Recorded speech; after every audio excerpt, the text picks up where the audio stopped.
Kabanata 1701. Tumingin si Severin kay Gilda at nahihirapang humanap ng tamang sasabihin.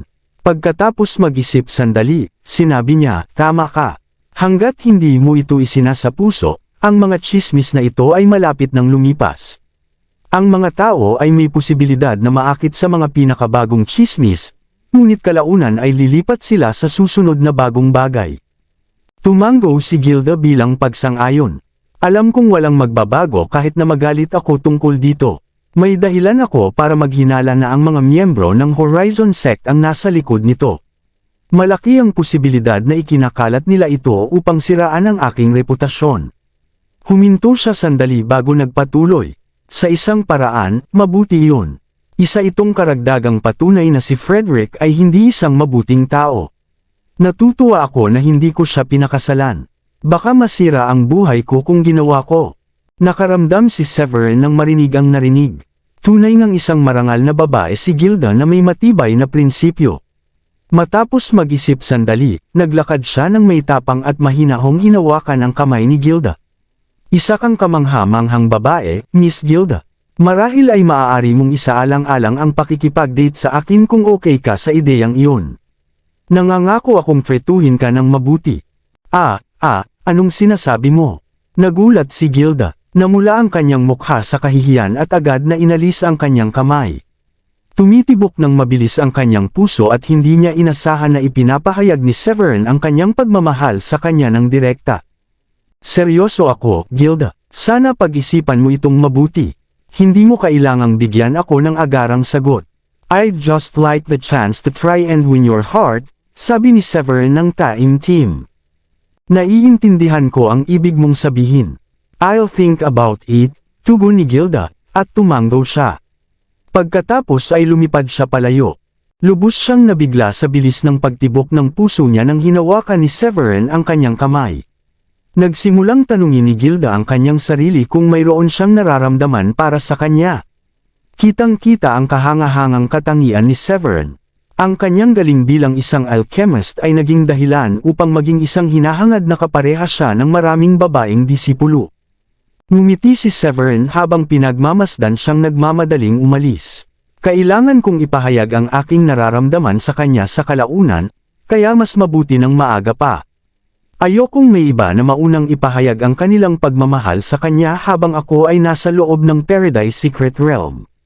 Mawawalan siya ng interes sa akin kung may nauna sa akin." Mabilis na bumalik si Gilda sa kanyang tahanan na may namumula na pisngi. Nang nasa labas na siya sa kanyang bahay, napansin ni Woolrich ang kanyang namumula na mukha at itinaas ang kanyang kilay. "Bakit ang pula ng mukha mo? Ito ba? You must be seeing things," sabat ni Gilda habang inilalagay ang kanyang mga kamay sa malapit na maiinit sa pisngi. "By the way, di ba sabi mo makikipagkita ka kay Severin? Why are you back so soon?"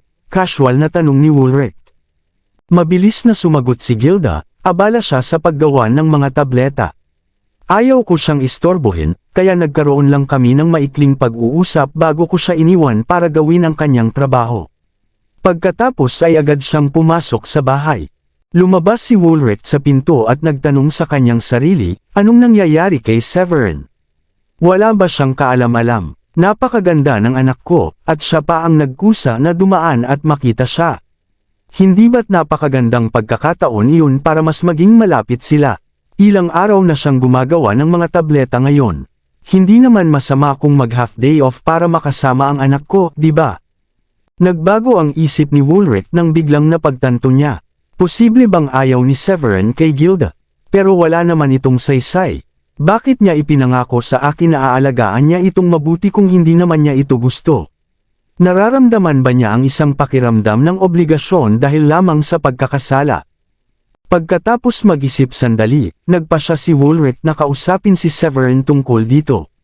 Dumating siya sa tirahan ni Severin habang naroon na si Severin sa kanyang bakuran. "Uncle Master, what brings you here?"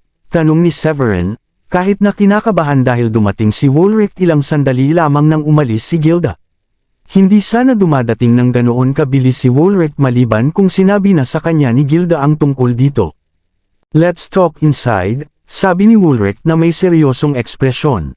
Pagkapasok sa loob, agad na pumunta sa punto si Woolrich. May tanong ako sa'yo, Severin. Please ask away, sagot ni Severin.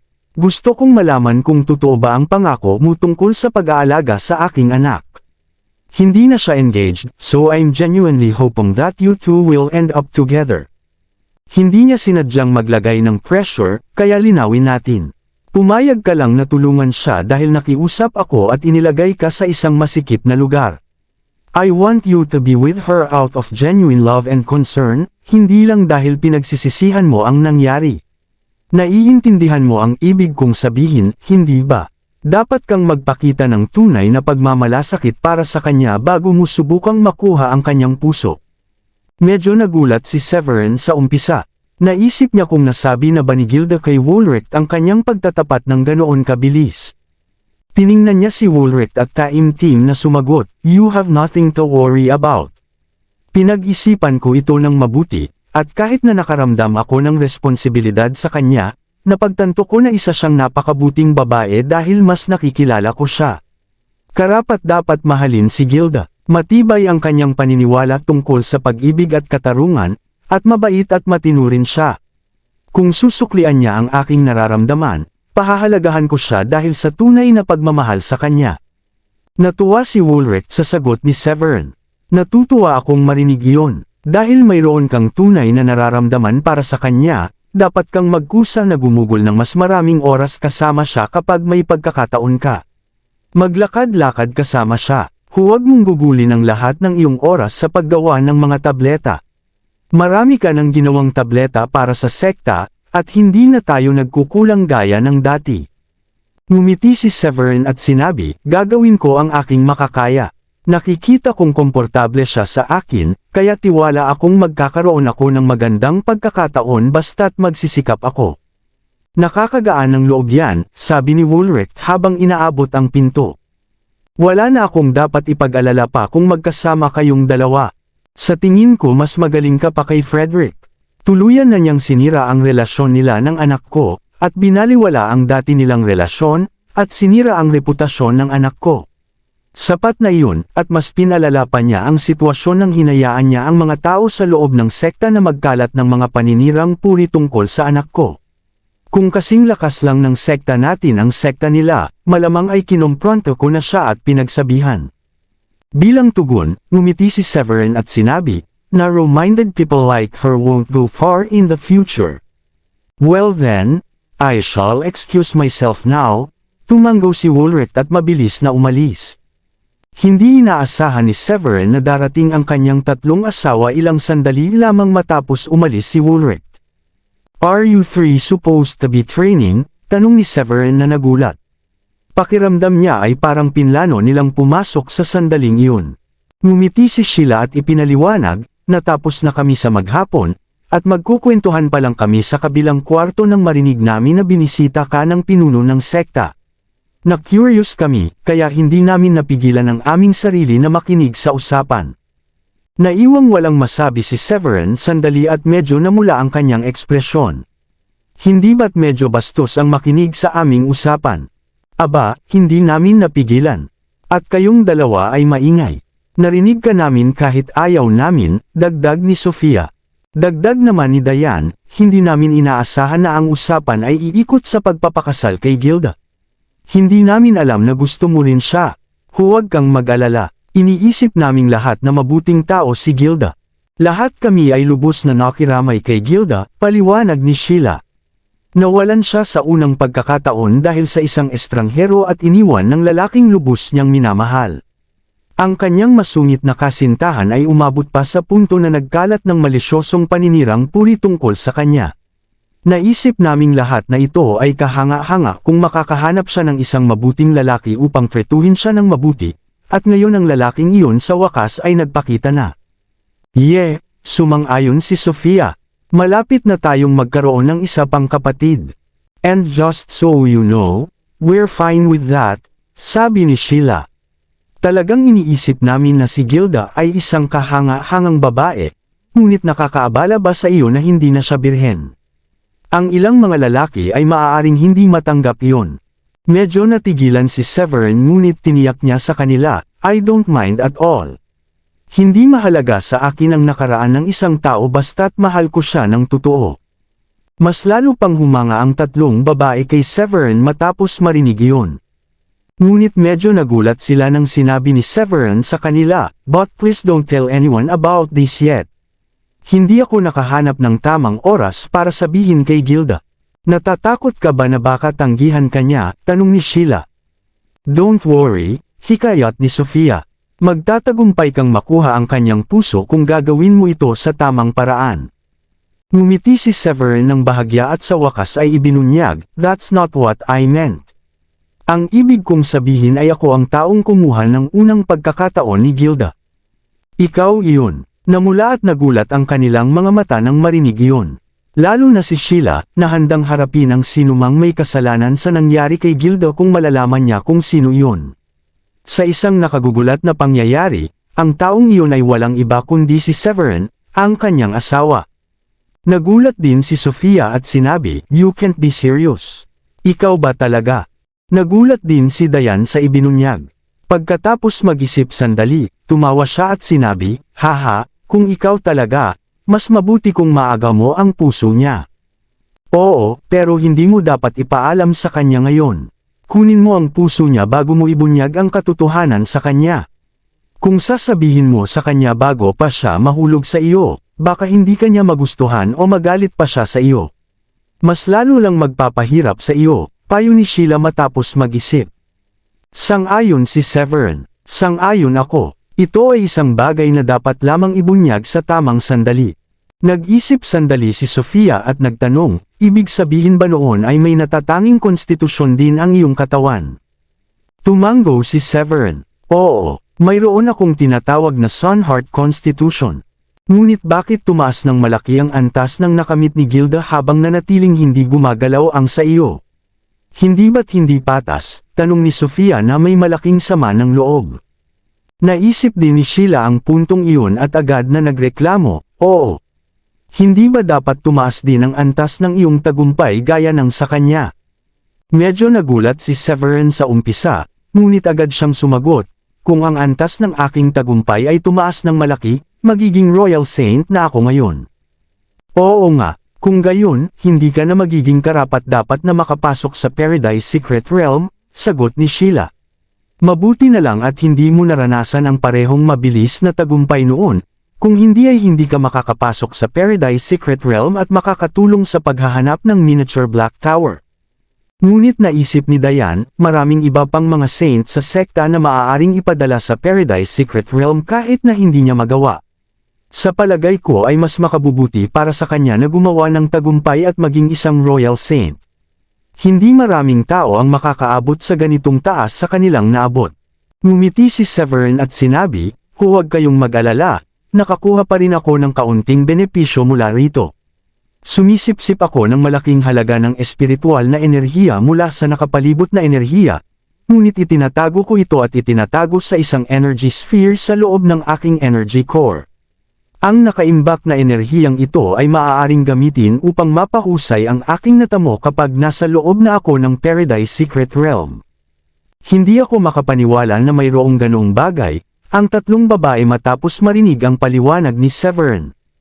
"Naiintindihan ko na ngayon. Nangangahulugan ba iyon na makakagawa ka ng isang tagumpay sa Royal Saint? Marahil kahit na level 4 o level 5 Royal Saint?" tanong ni Sheila matapos niyang maunawaan ang sinabi ni Severin. "Naiinggit ako. Ang ganitong pagkakataon ay tunay na isang banal na regalo. It's beyond what any ordinary person can imagine," namangha si Sofia sa ibinunyag niya. Ngumiti si Severin ngunit agad na naging seryoso ang kanyang ekspresyon. "Sa pamamagitan ng paraan, dapat kayong lahat ay magsanay ng gusto upang itaas ang inyong tagumpay hanggat maaari. Nabalitaan ko na mapupunta tayo sa iba't ibang lokasyon sa loob ng Paradise Secret Realm pagkatapos nating tumuntong doon." Ipinahayag ni Sheila ang kanyang pangamba tungkol sa panganib na maaaring harapin ng mga may mababang attainment. "Ibig sabihin, hahanapin pa natin ang isa't isa pagkatapos nating pumasok." Kabanata 1705. Nanghihinayang si Severin at sinabi sa kanila, "Kung nag-aalala kayo tungkol dyan, marahil ay magandang ideya na manatili kayo at mag-focus sa inyong pagsasanay. Hindi ito isang opsyon, agad na sagot ni Sheila. Hindi pa tayo nakakarating sa Paradise Secret Realm, at lahat tayo ay talagang mausisa tungkol dito. Bukod pa rito, hindi ba't ang mga practitioner na tulad natin ay dapat na makisali sa mas maraming labanan at harapin ang kamatayan ng walang takot bago tayo umunlad? Kailangan nating pumasok. Sumingit si Sofia at ngumiti. Dapat tayong maging manhid hanggang kamatayan. Kung natatakot tayo para sa ating buhay, hindi natin kailanman makakamit ang tunay na lakas. Dagdag ni Dayan, lahat tayo ay nagsanay ng napakahirap na may layuning makapasok sa Paradise Secret Realm. Hindi natin ito basta iiwan sa kalagitnaan. Tumango si Severin matapos mapatunayan ang kanilang determinasyon. Sinabihan ako na magkakahiwalay tayong lahat kapag pumasok tayo sa Secret Realm, ngunit kadalasan ay matatagpuan natin ang ating mga sarili sa malawak na kagubatan sa loob ng paligid ng kaharian. Pagkatapos ay maaari na tayong pumunta sa gitna pagkatapos nating pumasok. Huminto siya sandali bago nagpatuloy, kapag nakapasok na kayo, ang prioridad ninyo ay hanapin ang mga disipulo ng Sky Blue Sect na may mas mataas na antas ng kakayahan kaysa sa inyo. Mas ligtas na manatili sa kanila sa lahat ng oras. Agad ko kayong sisimulang hanapin. Huwag kayong kumilos ng padalos-dalos kung makakakita kayo ng anumang mataas na uri ng espiritual na halamang gamot na binabantayan ng mga kakilakilabot na espiritual na hayop. Tiniyak nila si Severin sa isang bagay. Natutunan namin ang teknik ng Mind's Eye mula sa inyo at malalaman namin ang antas ng kakayahan ng mga espiritual na hayop. Hindi kami makikipaglaban kung mas mataas ito kaysa sa amin. Napakahusay, sabi ni Severin. Kayong tatlo ay mayroon ng disenteng antas ng kakayahan, at mayroon pa kayong mga 20 araw na natitira para magpatuloy sa pagsasanay. Umaasa ako na magagawa ninyong lahat na itaas ang inyong mga tagumpay sa oras na tayo ay umalis. We will, sagot ni Sheila. Nilalayo naming pataasin ang aming pagkamit ng 1 o 2 antas pa. Sa sandaling iyon, bumalik si Elsa kasama si Celine. Isang maliwanag na ngiti ang kumalat sa mukha ni Severin nang makita niyang bumalik ang kanyang anak. Pagkatapos mag-isip sandali, lumingon siya sa kanyang mga asawa at sinabi, Celine won't be able to come with us, and we haven't had the opportunity to spend time with her lately. May 20 araw pa tayo bago tayo pumasok sa Paradise Secret Realm, kaya paano na lang natin ipahinga ang natitirang bahagi ng pagsasanay at dalhin siya sa bayan ngayong hapon. Titigil din ako sa paggawa ng mga tableta. Maaari tayong bumili ng karne ng Spirit Beast at mag-ihaw sa bakuran ngayong gabi. Paano ang tunog na iyon? Nagliwanag ang mga mata ni Sheila sa ideya ng pagkain ng inihaw na karne. Nakakamangha, gawin natin iyan. Pareho ang damdamin ni Dayan. Ang tagal ko na ring hindi nakakain ng barbecue meat mo. Mukhang ako ay nasa para sa isang treat. Naakit si Elsa at hindi nakatiis na magtanong, can I join in and have some too? Tumawa si Severin. Siyempre, siya nga pala, sana ay hindi naging abala si Celine sa tuwing hahanapin kanya sa kanyang libreng oras. No, not at all, tiniyak ni Elsa. Napaka-adorable ni Celine na kahit ang mga seniors at juniors ko ay excited na makita siya. Nakangiti siya sa mukha ng lahat, at inaasahan naming lahat na makita siya. Tinanong ni Severin, how's your alchemy progress been lately? May mga nagawang pagpapabuti. Namula si Elsa at inamin, abala ako sa pagsasanay at paghahanda sa aking sarili para makapasok sa Paradise Secret Realm. Matagal nang naiwan ang alchemy ko. Si Elsa ay tumigil sandali bago nagdagdag. Ngunit maswerte ako na makagawa ng breakthrough ilang araw na ang nakalipas at naging first-grade high-rank alchemist. Hindi maiwasan ni Severin ang tumawa nang marinig iyon first-grade high-rank alchemist. Ang galing ng progreso mo, at gayon pa man napakababa mo pa rin. Ang bilis ng pag-usad mo Elsa. Maraming tao ang tiyak na naiinggit sa talento mo dagdag ni Sheila. Sayang at wala kaming angkop na kakayahan para sa alchemy tulad ng sa iyo. Sana rin ay matutunan namin ang alchemy. Ngumiti si Elsa at tiniyak sa kanila. Pero mayroon na kayong palaging supply ng mga pills mula sa asawa ninyo. Dahil palagi ninyo itong pinipigilan kung kailangan ninyo, walang dahilan para alalahanin ang paggawa ng alchemy. Napakatrabaho at matagal na proseso ito. Aalis na ba tayo? Tanong ni Dayan. Mag-ikot-ikot tayo sa bayan at bumili ng mga groceries para sa ating barbecue. Sumang-ayon si Severin at sinabi oo, at kailangan kong bumili ng alak sa bayan. Kailangan kong punan muli ang stock sa storage ring ko. Sumali si Sheila. Halina na, hindi na ako makapaghintay. Mabilis na lumipad ang grupo pababa ng bundok. Ang hapon ni Severin kasama si Celine at ang mga babae ay napakasaya, lalo na kapag ang mga pagkakataon na magsama-sama ay napakabihira. Habang papalubog ang araw, naglakad pabalik sa bundok ang grupo. Sa daan, maraming disipulo ng sekta ang bumati sa kanila ng may labis na paggalang. Naging parang idol si Severin sa mga mata ng disipulo, at labis silang nagpapasalamat sa kanya sa mga pills na nakatulong sa kanilang pag-unlad. Pagbalik nila Severin at ng grupo sa bahay, nagsimula silang mag-apoy at mag-ihaw ng karne. Ang bango nito ay nagpapaalog sa bibig ni Sheila. Sa kanilang pagkagulat, dumating si Gilda dahil nahikayat sa kaakit-akit na amoy. Ngumiti siya at sinabi, "Ano ang meron dito? May handaan ba? Ang bango ay para bang kay sarap." Sinabi ni Sheila kay Gilda, "Ang saya na makita ka dito." Natutuwa siya at ang lahat na sumama kay Gilda. Nagustuhan nila siya, tinanggap, at umaasa na baka makuha ni Severin ang kanyang puso sa lalong madaling panahon. "Pakitawag na lang sa akin na Gilda. Hindi na kailangang maging formal," sagot ni Gilda na may ngiti. Maraming iniisip si Gilda matapos ang pag-amin ni Severin. Paminsan-minsan ay naiisip niya ang kahanga-hangang katangian nito, naniniwala na siya ay isang taong pwede niyang pagkatiwalaan ng kanyang buhay. Dahil dito, naramdaman niya na handa na siyang tuklasin ang posibilidad. "Okay, Gilda na ang itatawag namin sa iyo mula ngayon. Sana ay hindi mo mamasamain kung ituring ka namin na parang kapatid mula ngayon," sabi ni Sheila habang nagkakatinginan sila ni Sofia at Dayan. Sila lamang ang tunay na nakakaintindi sa kahulugan ng pagturing kay Gilda bilang kapatid, at iba ang pagkakaintindi ni Gilda sa kahulugang iyon. Ngumiti si Gilda at umupo. Siyempre, pagkatapos ay tumingin siya kay Severin at nagtanong, "Sa totoo lang, naaalala mo ba ang ipinangako ng tatay ko sa iyo noon?" Nag-isip sandali si Severin at saka naalala. "Oo, sinabi niya na tutulungan niya ako na makahanap ng kayamanan na makakabago ng talento ng isang tao sa attainment. Bakit hindi mo siya tinanong tungkol doon nang dumating ka? Kasi hindi siya nagsabi ng kahit ano tungkol doon sa akin, kaya ayokong maging makulit. At isa pa, baka hindi niya nabanggit dahil hindi pa niya iyon natatagpuan." Tumawa si Gilda at inabot ang isang maliit na porcelain bottle kay Severin. "Naalala mo pala, tinangga ko ng ama ko na hahanapin niya ito para sa iyo, at tama ka sa isip mo na hindi namin agad ito nahanap. Pero sa wakas ay may mga disipulo kami na natapos ang kanilang misyon at natagpuan ito.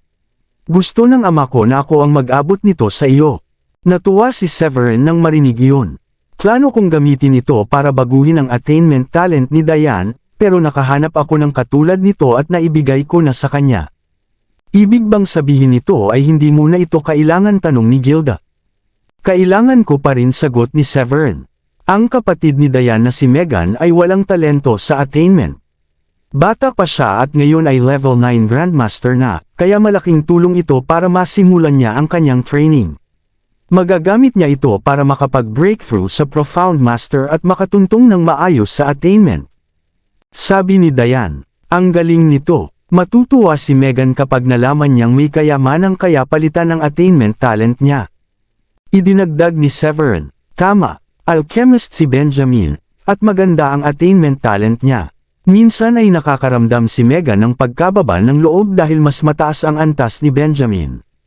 Pero magiging sobrang saya niya kapag nalaman niyang kaya na niyang magsimula ng training.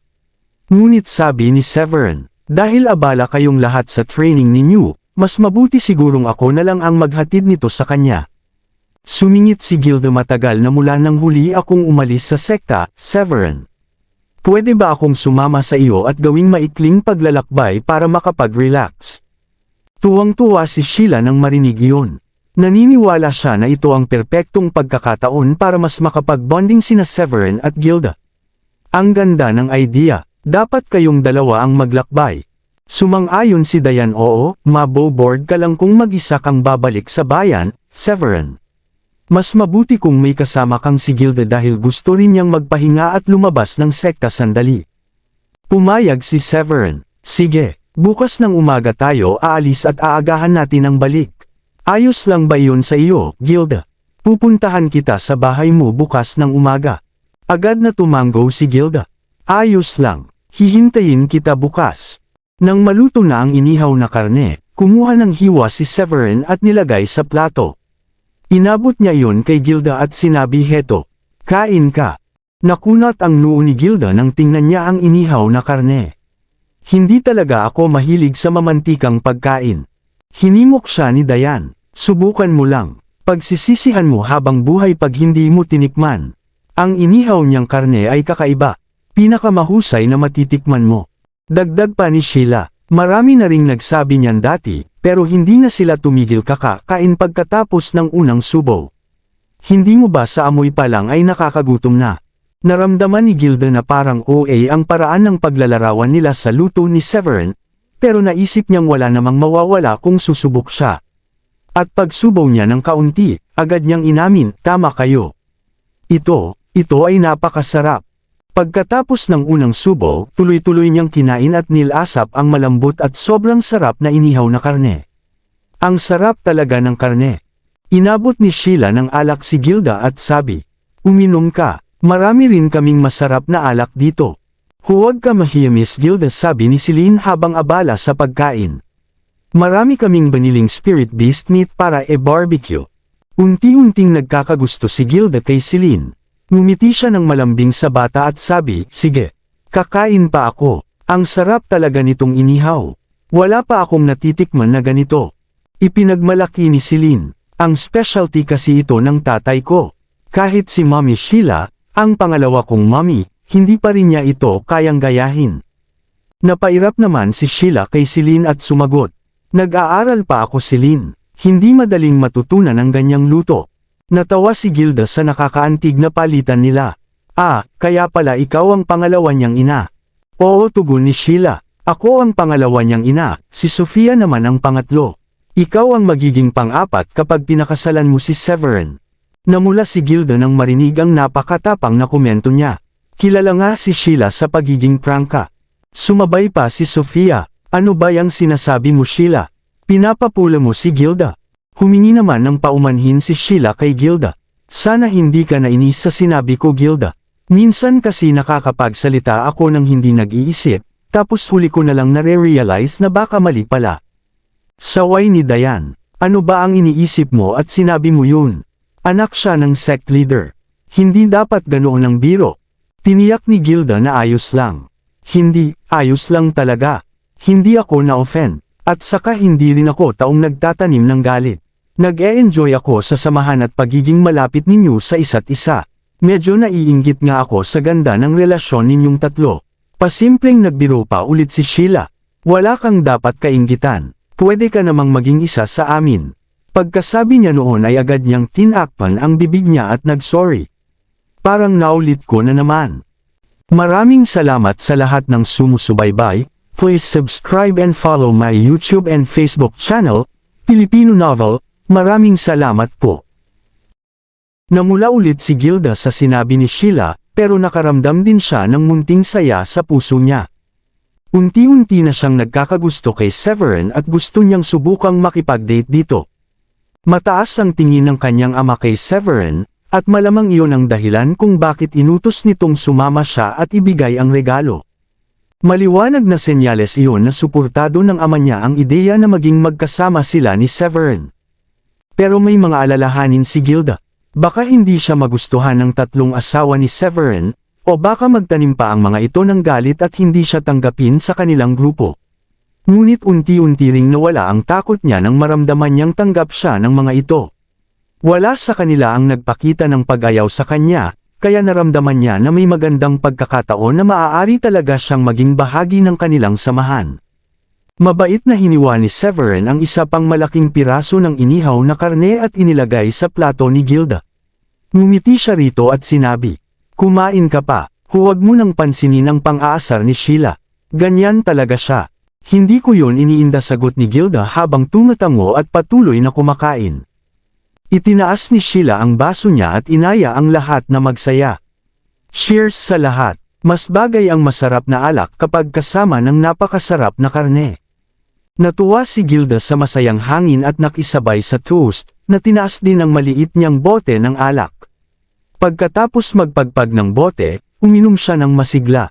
Samantala, naglalakad-lakad si Woolrich sa bakuran habang hinihintay ang pagbalik ni Gilda. Nag-aalala siya na baka umuwi agad ito pagkatapos ibigay ang regalo kay Severin. Pero lumipas ang isang oras na wala pa rin si Gilda, at bahagyang ngumiti si Woolrich.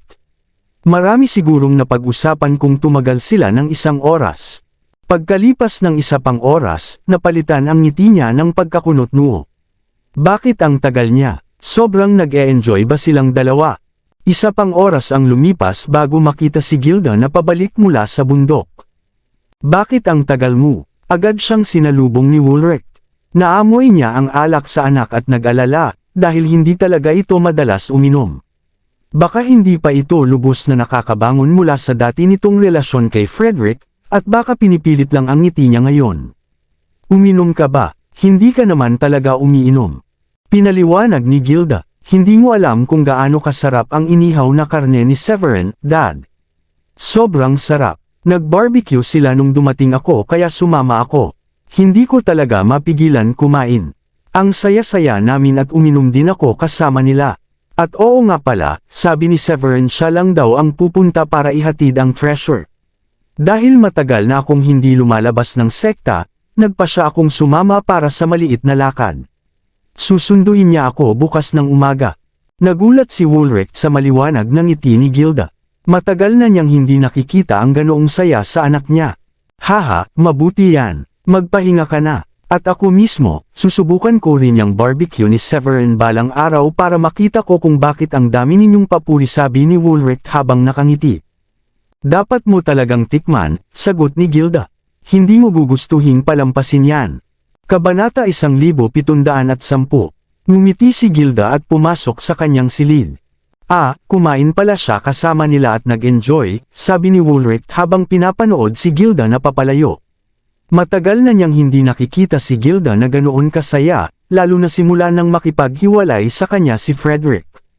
Lalong lumalim ang pagkagusto niya kay Severin, habang ang pagkainis niya kay Frederick ay mas lumala. Lalo na nang malaman niya na kasama si Frederick sa pagpapakalat ng mga chismis tungkol kay Gilda.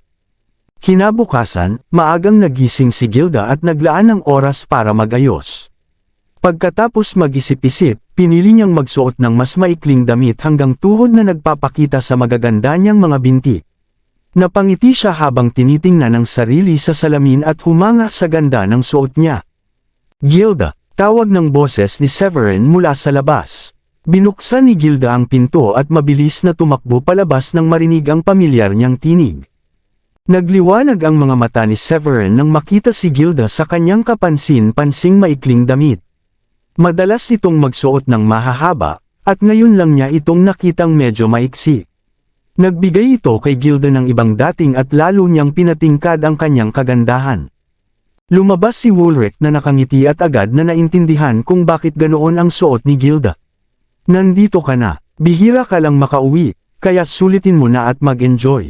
Matagal nang hindi lumalabas ng sekta si Gilda, kaya pakiusap na isama mo siya at ipasyal. Huwag kang mag-alala, sagot ni Severin. Sisiguraduhin kong magiging masaya ang oras niya kasama ko. Nagpaalala si Woolrich, pero huwag kayong masyadong magpakasaya. Ayaw niyong mamis ang pagkakataong makapasok sa Paradise Secret Realm, hindi ba? May natitira pang 18 araw, kaya siguraduhin makakabalik kayo sa oras. Umaasa ang sekta sa inyo para mahanap ang miniature Black Tower. Naintindihan, sagot ni Severin na nakangiti. Kinuha niya ang kanyang lumilipad na espada, at lumaki ito ng utusan niya. Aalis na kami. Mag-ingat kayo, sabi ni Woolrich habang kumakaway. Sumakay si Gilda sa espada kasama si Severin at tumingin sa kanyang ama. Aalis na kami, ingat ka. Umakyat ang espada at mabilis na lumipad palayo. Nakatayo si Gilda sa unahan ng espada, At napangiti si Severin habang pinagmamasdan siya. Gaano nakatagal simula nang huli kang umalis sa sekta, Gilda? Nag-isip si Gilda sandali bago sumagot. Mahigit 10 taon na siguro.